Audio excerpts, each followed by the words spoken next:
مندي دجاج يمني بالفخار. التمن نثريه حبة حبة ونكهته كلش لذيذة، والدجاج ذايب. نبلش بالتمن. حتى يكون تمن المندي عندكم نثري حبة طويلة ومكتسب النكهة بشكل صحيح، ضروري اختيار التمن يكون بجودة عالية. أنا أستخدم تمن مشكور أرز بسمتي سلة 1121. نجيب فخار ونخلي بيه التمن يكون ناقعين مدة ساعة. نخلي البهارات المذكورة، مي فقط للي يغطي، ونغلفه كلش زين بالسيليفون. الدجاجة ننقعها قبل بيوم بمي ليمون وملح، بعدين نتبلها بالبهارات المذكورة.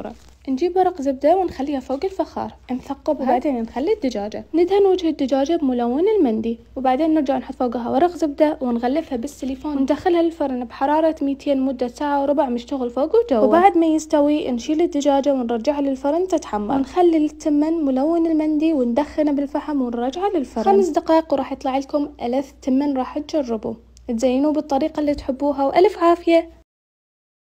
لا تنسوا الاعجاب بالفيديو والاشتراك في القناة.